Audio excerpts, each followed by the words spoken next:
The Walt Disney Company is currently in previews for Tiana's Bayou adventure over at Walt Disney World, and previews are not going well. One sign that we've seen says that Disney might be making a joke about enslaving veterans. I'm not even kidding. We're going to talk about this. We'll call it a faux pas here on That Park Place.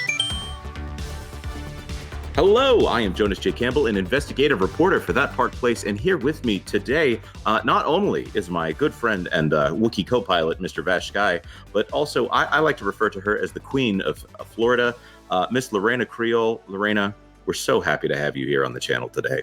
Well, I'm happy and honored to be here with you guys. You are the perfect person to talk about this because you have Creole roots. You know a lot about history, and we've been talking about this aspect of the ride for quite some time. One thing that I want to say is we are going to be talking about a sensitive subject, and Disney winks at it in a way that I don't think Disney should be winking about it.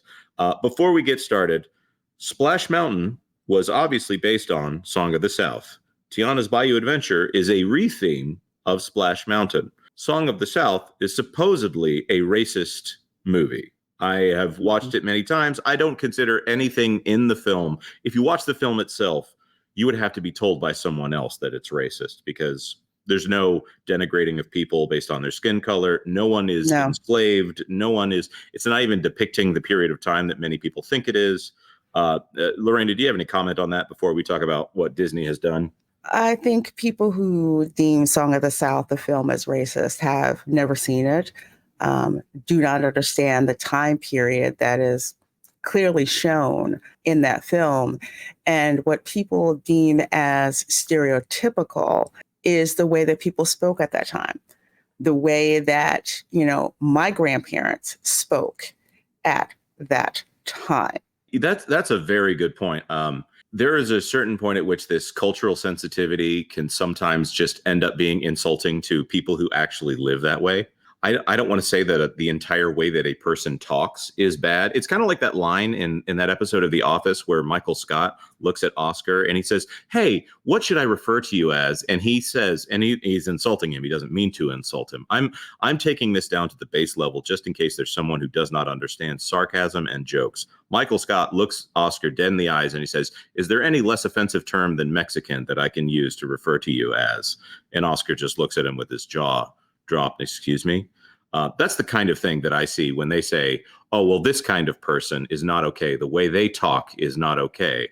I think that says more about the person saying that comment than it does about anybody's racial sensitivities. Maybe I'm just talking out of turn. Well, this is interesting that you bring this up, Jonas, because Tony Baxter relays this interesting story about them working alongside the NAACP when actually working on developing Splash Mountain. And what he relays is that the NAACP was actually very, very happy about the way Splash Mountain's development went, what was actually featured in that attraction, and specifically the accents reference. They felt that, hey, a ride that incorporates something that is very authentic to the time period, the place, and those stories was actually a good thing, and they were happy that they were included and proud of that fact as well. So this kind of revisionist history of, well, now these are offensive, it wasn't always that way.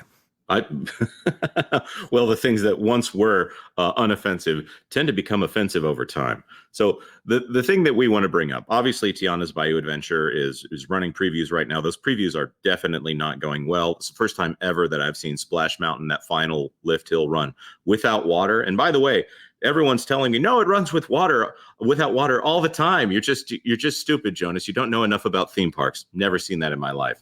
The thing that I want to talk about today, as we're going to make this Tiana's Bayou Adventure week here. This sign right there in the queue for the ride. Remember, salt mines are reserved for seasoned veterans. When I saw this, first of all, not even knowing the context of what this ride is based off of, what Disney based this ride off of. Salt mines, not exactly a fun place. Are we talking about putting veterans in salt mines? I understand they're making a joke. I do need to say that. I understand they're making a pun, but remember, the salt mines are for seasoned veterans. Salt mines are where slavery happens. And for those of you who don't understand what's going on, there are no mountains in Louisiana where this ride is set. In fact, the only way they could figure out how to make a mountain out of a molehill, to use a phrase there, is to find the legend of a salt dome in New Orleans.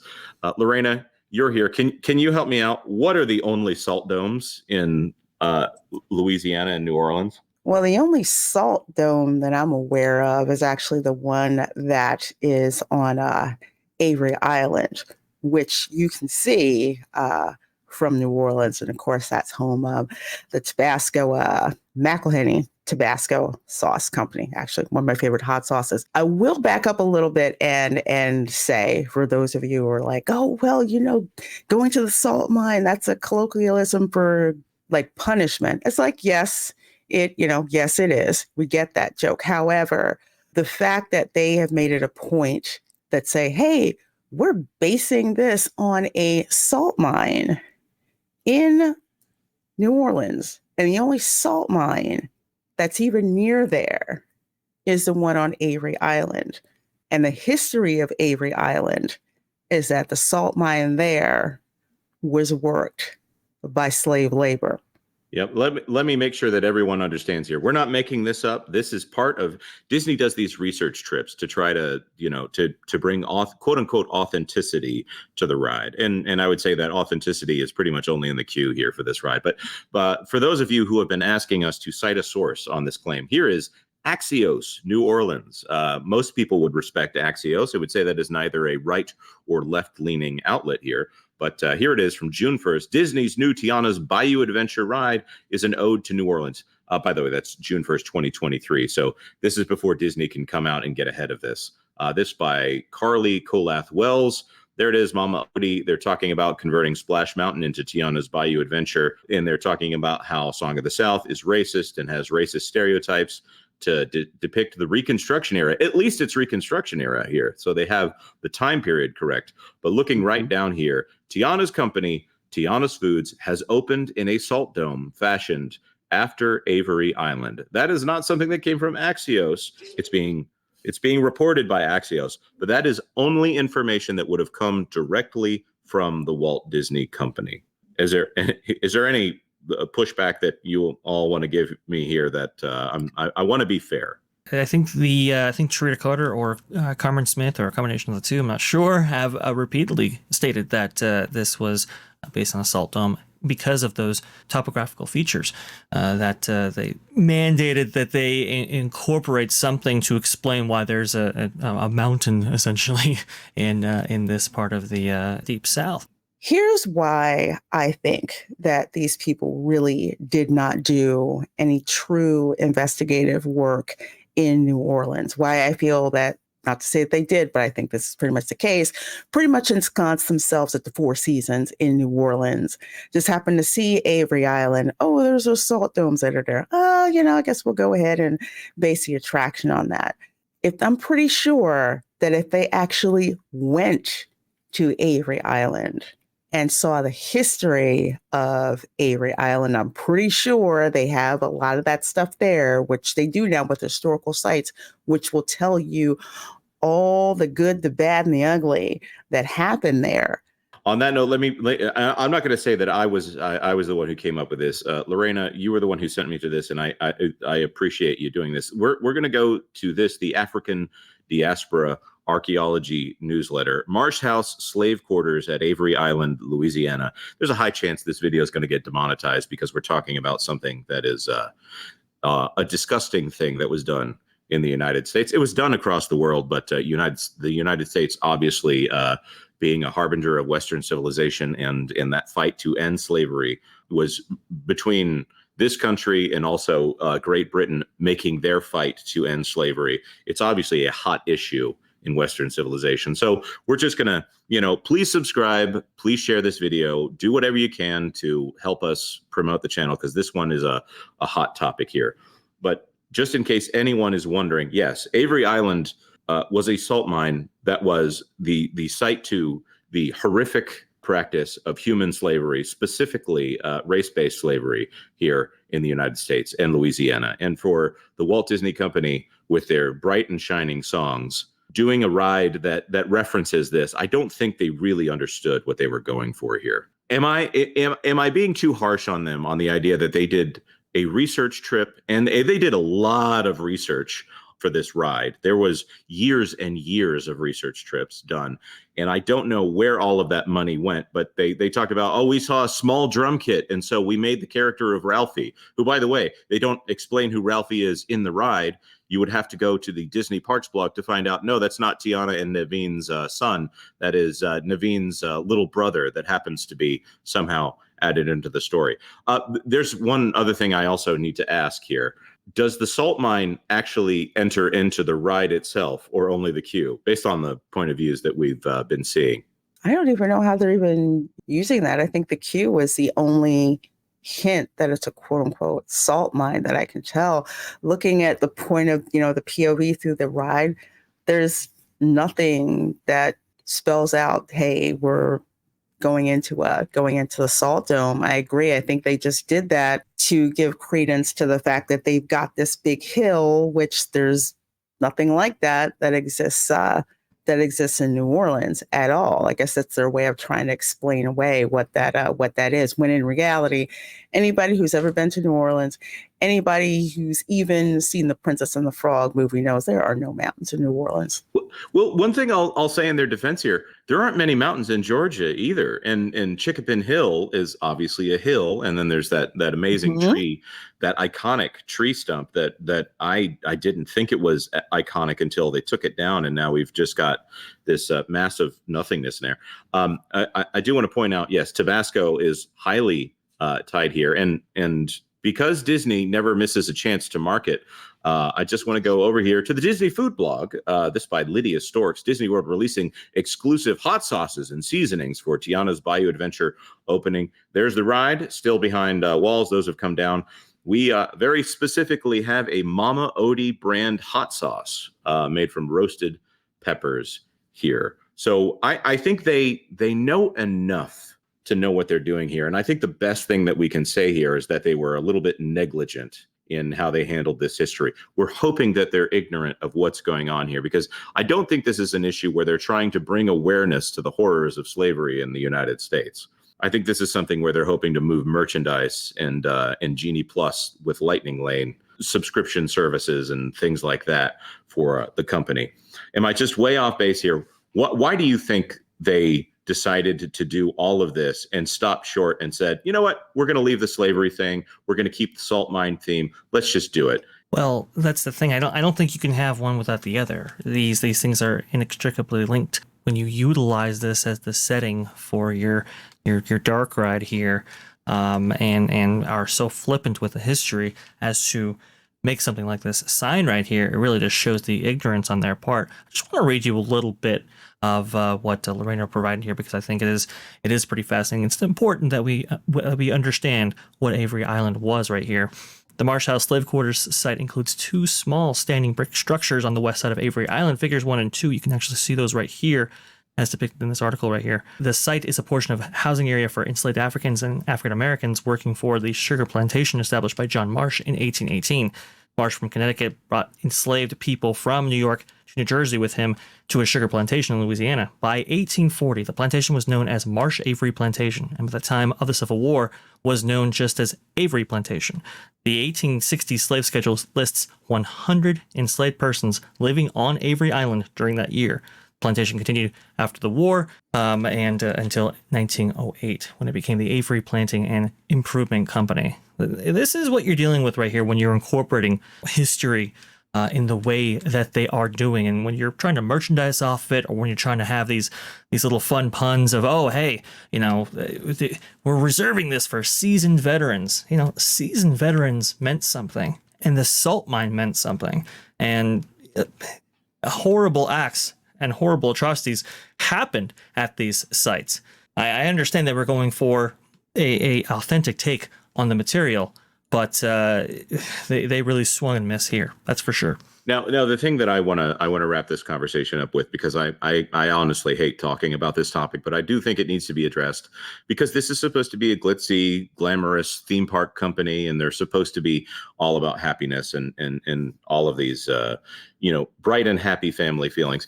Do we think that this is an improvement over Song of the South, which obviously happens in an era that is post-slavery, in which Uncle Remus works on a plantation. He's free to go. I want to point that out. He literally just leaves in the middle of the movie, and they call him back because they value him so much. Is this better than that from a racial standpoint, or is this way worse?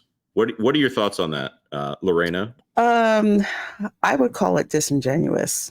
I really would. Disney basically considered Splash Mountain Ride problematic for supposed, reasons, supposed racism, supposed, all of that. But yet they use this link to a salt mine for their new attraction. Just like, oh, no one's going to really find that out. So that's what they use. And they put this thing together. It's not an improvement. It's not even a coherent story from what we can see. Really is and it's not even faithful to the film that it was based on. So what I look is, it's like, okay, so you change this thing because some people got offended on behalf of a group of people that never asked them to. You get rid of an authentic piece of Black Americana because you don't like how uncomfortable it makes you. And then you commercialize it. There you go. I mean, I'm not above commercializing anything, but it's just like, come on, let's. Oh yeah, I get my, I like America a lot, and so I'll buy things that have American flags on them. I am not above the commercialization of the American flag because it proliferates that into other places. I am against the proliferation of I'm just going to say Avery Island themed merchandise here. Tabasco, by the way, they have a great product. I don't have an issue with the company at this point. Oh, no. I think we're far enough removed. I'm more of a Cholula man myself right now, but I don't mind Tabasco hot sauce. I like the one with Chipotle in it. There is one thing I want to add to the screen here. Vash, does Disney have awareness that salt mines are bad? Okay. Yes, they do. This is at the Pinocchio Dark Ride at Disneyland. I believe the same signage might exist in the Parisian version as well, but you can see right here, you can see the coachman attempting to imprison you after your day of fun at Pleasure Island right there. And you can see right here how they would, it's a tough scene. It really is, but you can kind of see how Disney depicted salt mines in the past as the bad things that they were. And if I can throw this in here to Pinocchio is tempted to go to Pleasure Island. By the way, I don't know if it is this in the movie, but when they take all those boys to Pleasure Island in order to turn them into donkeys, what's pulling the cart to take them to Pleasure Island? Donkeys. This is an allegory. By the way, it is how you are a slave to hedonism. That's what the allegory is there in Pinocchio. So it is another salt mine that is tied to slavery. There's not many people who think, you know what I'm really proud of. I want to go work in the salt mine today. That is hard work. And hey, I respect people who do hard work, and I disrespect people who think that slavery jokes are funny in this kind of setting. I don't know. We need to stop because this is a dour topic, and this is a channel that we try to talk about all the news that should be fun. But personally, I'd like to see these signs removed as a kind of at least some kind of an admission by Disney that they might have screwed up here a little bit. They removed all the references to voodoo with Dr. Facilier and Mama Odie because that was quote unquote offensive. But here we have something that is not references to magic. And that's got to go. Lorena, sounds like you want to say something. Oh, no, I was going to say that salt mine is extremely culturally insensitive. Thank you. So we want to throw this to our commenters. What do you think here? Is this nothing? Is this something?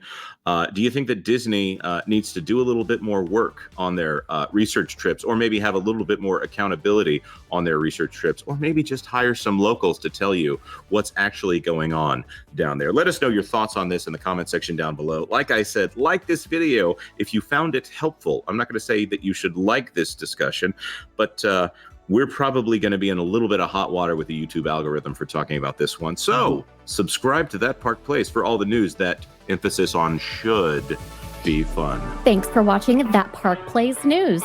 For more information, consider checking out www.thatparkplace.com. And don't forget to subscribe, share, like, and send this out on your favorite social media accounts.